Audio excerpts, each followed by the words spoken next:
This is Politics Media 101. Erick Erickson is a conservative radio host and blogger who grew up abroad, now lives in Georgia, and has some very interesting thoughts and observations on the relationship between evangelical voters, Trump, QAnon, the values that intertwine these communities, how all of that overlaps with the GOP, and what it means for elections. We got into all of this with him and what it means for the country's future. Like all of our episodes, this is an edited version of a much longer conversation that was taped live with a few thousand people listening. If you want to join us live or hear past episodes, please visit our website, pm101.live. Also, please take a second to subscribe on whichever podcast streaming service you're using right now so you don't miss our episode this Friday, featuring S.V. Date of the Huffington Post on whether there is bias in political media coverage, including for or against President Biden or President Trump. Without any further ado, let's roll the tape.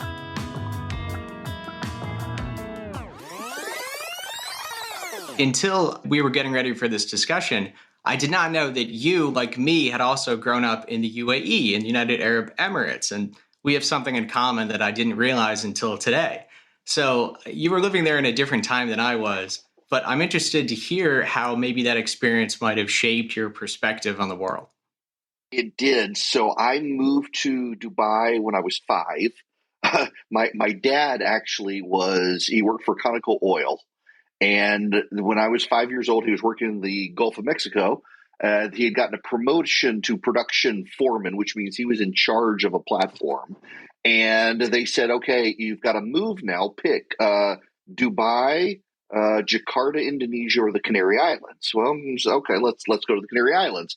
And they said, perfect, pick Dubai or Jakarta. So he's, well, let's go to Jakarta. Okay, pick Dubai or lose your job. So we wound up in Dubai, and it was fantastic. I was there for 10 years. We left in the run up to the Gulf War. All the American families were evacuated. But at the time, every 3 months, you had to leave the country for a week to get your visa renewed if you were an expat. And my dad's company every 3 months would say, pick a country, go for a week. That is fantastic. I'm glad that you and John have that common thread, and thank you for kind of walking us through it. I wanted to switch back to American politics, Eric. Abortion rights is massive in evangelical or strong Christian conservative movements, along with religious freedom. But I was wondering if we can put those two issues aside, could you kind of walk us through what are the other staples of policies or principles that really energize this voting bloc and turn them out? Pro-lifers are far more diverse, I think, than people think. It's not just the life issue.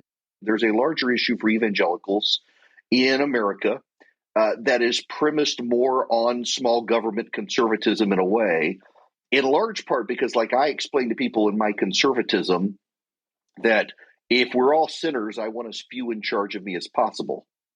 Now, the problem is how this has shifted over the last 4 years, because the answer I would give you in 2015 really is somewhat different from the answer now when it comes to, I guess, the splitting of the pro-life movement. Yeah, I would like to get into that and the role that maybe President Trump has played in this. Could you get into the splitting of the pro-life movement for us? It has a lot to do with the splitting of conservatives in general. Let's say Dobbs goes away.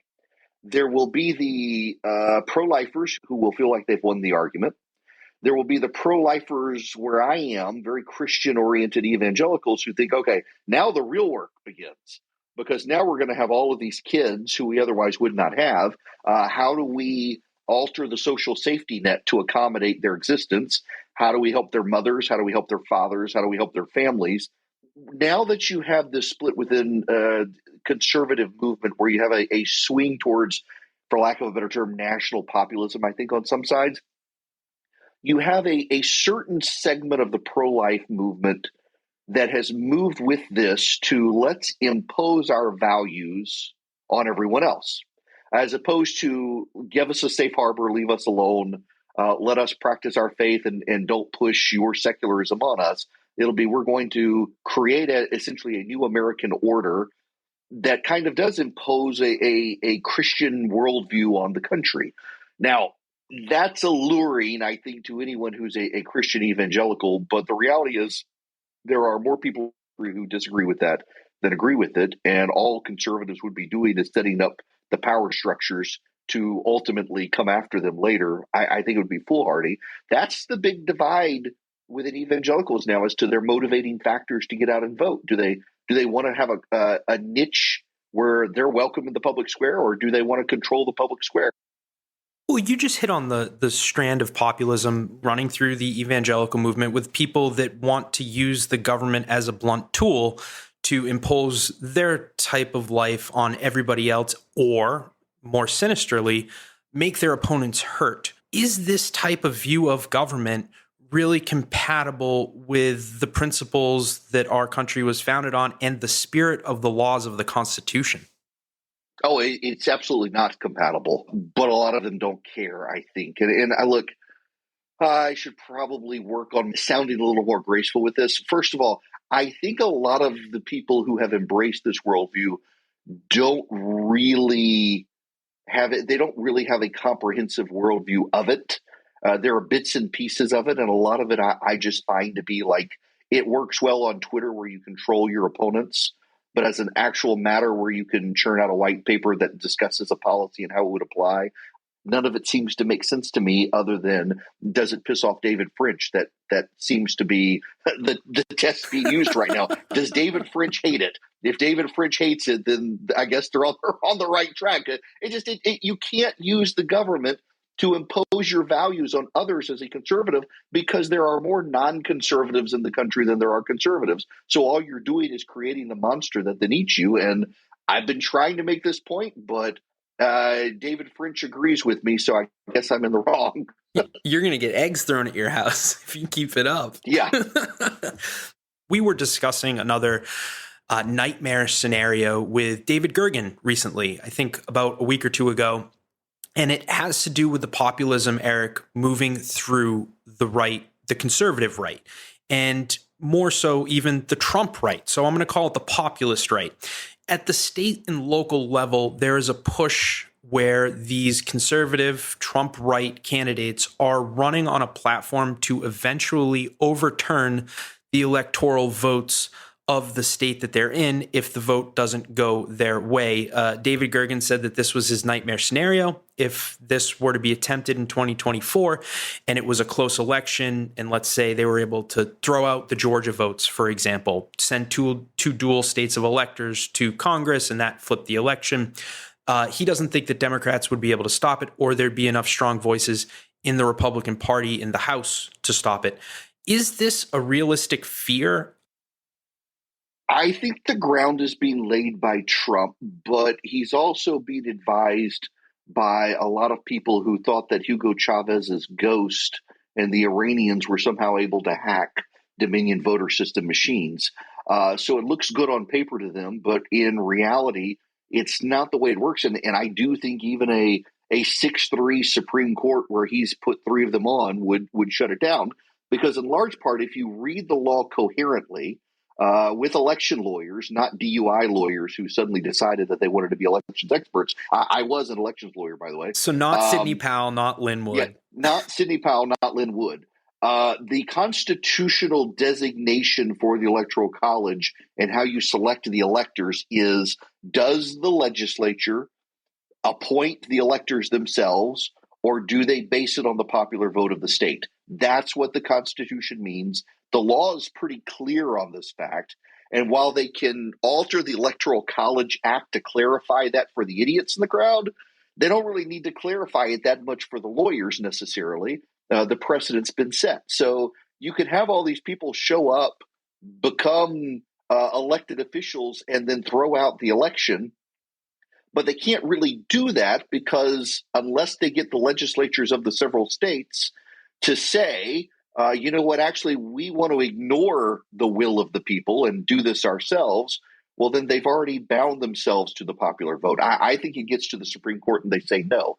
Now, all of that being said, I understand why people like David Gergen are concerned about it, because we are at this very weird time in American history. My personal interpretation of it is not an overthrow of democracy, but we are seeing in real time the realignment of politics in the country. We've studied the realignments in the country in the past during the Woodrow Wilson era, the Theodore Roosevelt era, the McKinley era, all of the upheavals we've had, the upheavals with the Whigs and the rise of the Republican Party. I think we're seeing that in real time now. The problem that we have at this point, and the reason we're seeing it play out as we have, is in the past it was very easy to start a third party. And so those passions could filter out into new parties rising. But now the Democrat and Republican parties have such a stranglehold on politics in this country. And I actually don't think that's a bad thing. But this is having to play out within political parties instead of spilling over into new political parties. But all it is a political realignment like we've seen in the past. From your perspective, you're about 13 years older than me. You're also, you've graduated from law school, you passed the bar, and you run a very popular radio show that is definitely in tune with grassroots movements and what energizes voters. How do we get past this era in a way where our democracy and system is intact? And more specifically, like you said, throughout history, America has been divided and we've been wobbling at times. Hell, we even had a civil war at one point, right? But what concerns me is we have a few different factors here. And one, we have the gerrymandering issue where both parties are at a race to the bottom, where they're trying to create the most extreme districts possible to create the most safe seats. Two, we have social media, which on the left and right means different things. But I think we agree it is driving polarization. And then three, we have mainstream media, which is focused on these clickbaity titles, and that tends to be gotcha journalism. So is there a path forward to kind of de-escalating this cold political war? And will it involve any of the things that I just outlined? I think gerrymandering is as bad now as it was 30 years ago, but it really wasn't in the forefront of people's minds until the Republicans really swept into power. And in the early 2000s, and particularly at 2010, the Democrats had such a bad election, Republicans were able to lock in their gains. It's not like Democrats didn't used to do this. I live in Georgia. In 2000, the redistricting, the Democrats in Georgia did a more brutal redistricting than anything we've seen in the last several decades. They had multi-member districts. They drew districts that covered the entire state, and that's just at the state legislative level. At the federal level, they drew districts. You could literally pole vault from one side of the district to the other across two other congressional districts. It was the most bizarre thing, and we forget Democrats did this too. The other two, however, were not done and are a new phenomenon. Social media now is deeply divisive. We have taken away our local community where we actually know our next door neighbor. We check their mail and water their plants when they're out of town, to I'm just going to stay online with everybody who thinks exactly like me. And I'm not going to listen to the media because they're biased against me. I'm going to go down the rabbit hole on YouTube and find the videos that tell me exactly what I already think. That is a terrible and dangerous phenomenon in this country because we're to build communities in our actual reality, and instead we're building communities online. The other one is the media. And I do think the media across the board is engaged in clickbait journalism. And a lot of people just read the headlines. I find this as a writer.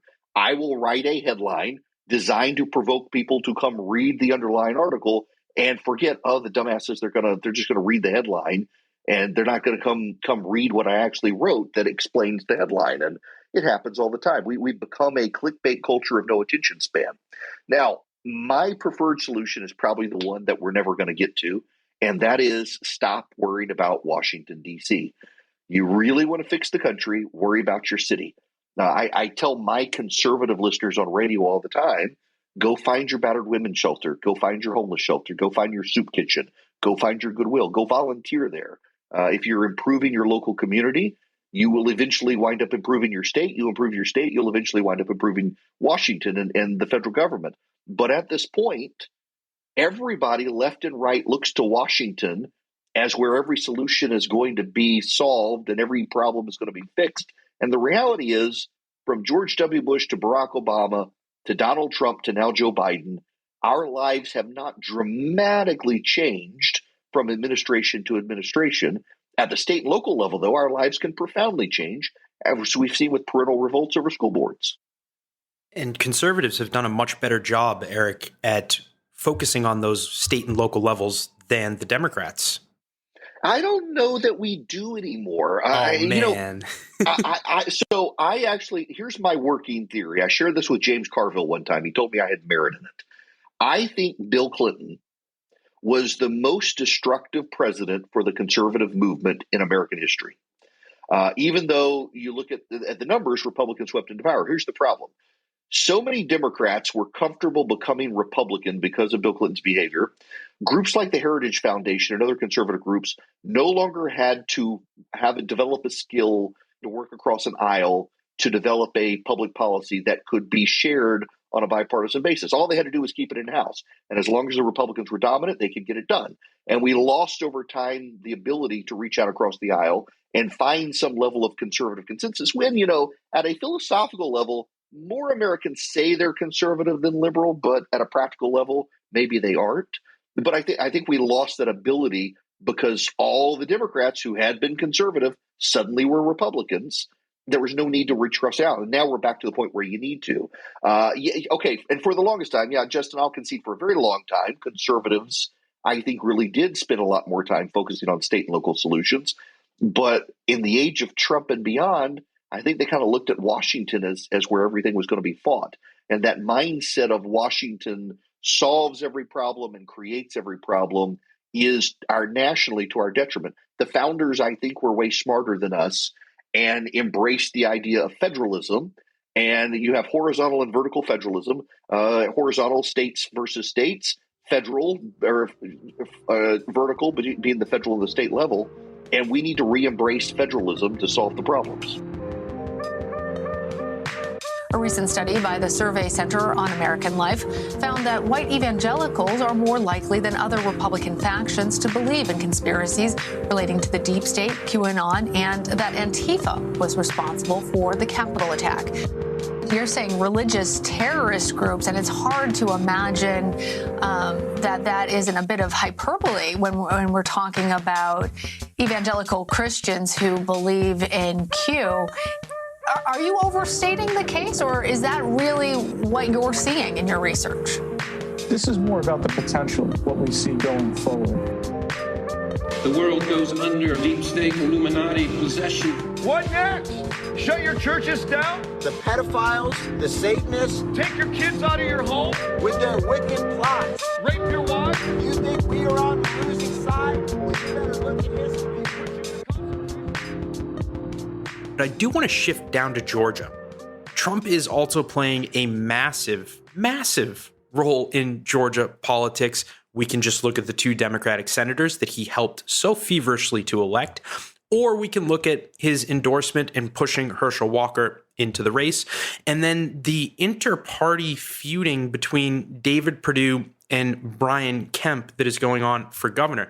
So how do you think Trump's impact will ultimately play out in that governor's primary? And will it leave one of these candidates so battered and so bruised that they won't be able to compete with Stacey Abrams?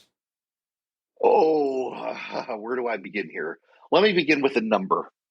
427,502. 427,502. That is the number of registered Republicans in Georgia who voted in the November 2020 general election and never showed up in the runoff for the Senate. Republicans didn't show up. John Ossoff beat David Perdue by 90,000 votes. Had those Republicans showed up, both of the Republicans would have won. It was unfortunate that the president, the chairman of the Republican Party in Georgia, Marjorie Taylor Greene, and a whole lot of other people said, it's going to be stolen. It was stolen, and it's going to be stolen again. It actually got to the point where Democratic groups bought billboards around the state of Georgia that said, don't bother, they're going to steal it. And it was paid for by some PAC that was actually a Democratic PAC. But it was in all the Republican areas of the state. I mean, I had to tip my hat to this group that did this because it just went along with the messaging of the Republicans, and it worked. They talked to themselves out of victory. That's one reason, by the way, I tell people all the time, don't say Georgia really is a purple state. It's only purple when the Republicans hold their breath and stamp their feet that their election's going to be stolen. Otherwise, it's still more a red state than a blue state, more a red state than a purple state. Donald Trump's interference, though, cost the Republicans the Senate and ironically impacted his own legacy, and he doesn't care because it's all about him. It's not about his policies. So now we're in the situation in Georgia where you have Herschel Walker running for the Senate, who probably can win because his name is Herschel Walker, even with all the baggage. I don't know that he's ever going to appear on a campaign debate stage with Warnock. I think he will ride his name. Right now, even in the Republican primary, he's nowhere to be seen. He's nowhere to be found. They're playing it very off the radar, off the grid. My name is Herschel Walker. You know who I am. Vote for me. And it's working. The Quinnipiac poll has him at 83% in the Republican primary right now. It's in May. They probably can't overcome that. At least I hope they go on the attack the Republicans do and air his dirty laundry out, of which there is many. But then there's the David Perdue-Brian Kemp race. David Perdue, 3 months before he entered the race, was on the campaign trail praising Brian Kemp, defending him, and pledging his support to Brian Kemp. A friend of mine tells me that the only thing that changed is the air at Mar-a-Lago has its own reality distortion field, and he went down, had a few visits, and was convinced to run. No one in his family thought he should run. His cousin, Sonny Perdue, the former governor and ag secretary for Trump, didn't think he should run, but he's running. He's not raising any money. He raised $1.1 million, has $870,000 cash on hand, did an event in North Georgia that I think 15 people showed up to. But the polling in Georgia shows two things. In the primary, voters are more likely to support a candidate if Donald Trump supports them, and so he's running ads with Donald Trump. And two, in the general, voters are less likely to support you if they know Donald Trump supports you. So if he gets the Republican nomination, he helps Stacey Abrams. It's flummoxing down here to watch this happen. It's frustrating. But at the same time, David Perdue has capitalized on something. There are still a number of Republicans who are very aggrieved about 2020, still think it was stolen, and still blame Brian Kemp, even though the Constitution of Georgia is very clear. The governor of the state can play no role whatsoever in the election. So it could end up dampening turnout then if it's a bloody primary. It very well could. I get these phone calls on my show. I realize it's February. The election's not until November. But I get these calls that if David Perdue doesn't win, screw the GOP. I'm staying home. Stacey Abrams can have the state. So I do want to just flip back to religion a little bit. There's obviously a trend in secularization. Do you think that there's any way to reverse this, people not going to church? And if there is a way to reverse it, how? Or is it inevitable that these type of things will just continue to gain steam and be a bad trend for Christianity? Oh, well, as Ross Douthat often says these days, if you don't like the Christian right, wait till you see the post-Christian right. And I'm with him on that. I think the church has a role to play in stopping the secularization of the country, but it's real hard for the church to play a role when members of the church are being jackasses to each other. They will know us by our love. You can't find any Christians these days because they hate each other so much. There's a real problem there. I think secularism is a bad thing in general, not because I hate people who are secular and don't go to church, but I think history has shown us that as societies begin to secularize, that actually does make break down respect for democracy, break down respect for civility, and break down respect for community. And I think you see that around the world in societies that have kind of lost their sectarian underpinnings. Now, that doesn't mean I want a sectarian society. I would very much like to have a liberal democracy where someone who doesn't believe in God and someone who does believe in God can live in harmony together. Part of the problem with secularism where we are right now is a lot of people who were in the church who still pretend to be in the church can increasingly become some of the worst people out there. And they hide behind Jesus when they don't really believe in him. I mean, let's be honest here. Evangelical is rapidly becoming ethnic denominators as opposed to religious identifiers. Are you an evangelical? Well, I live in the South and I own a bass boat. Yes, I'm an evangelical. That's not a helpful category anymore. back on stage in Georgia. You know, we won Georgia, just so you understand. Hello, Georgia. By the way, there's no way we lost Georgia. There's no way. That was a rigged election, but we're still fighting it, and you'll see what's going to happen. Briefly portraying himself as capable of accepting defeat. If I lost, I'd be a very gracious loser. But repeatedly claimed without evidence he was wronged in November. But you can't ever accept when they steal and rig. Can't accept. Indulging in talk of his personal fate. I don't want to wait till 2024. I want to go back 3 weeks. In 2020 of October, a poll from Denison showed that 50% of evangelical Christians agreed or strongly agreed with QAnon beliefs. Are you concerned about the changing character of the Christian right, and specifically with the influence of these people maybe migrating to a different belief system? I am. Listen, Gnosticism has always been a threat, and so this is where my seminary background comes in. In the early Christian church, the Apostle John died, we think, around 100 A.D. We know he lived. We've got plenty of records. He was a real guy. His death is documented around 100 A.D. Early Christian writers shifted dramatically in what they were writing about Christianity the moment John died, because this group rose called the Gnostics.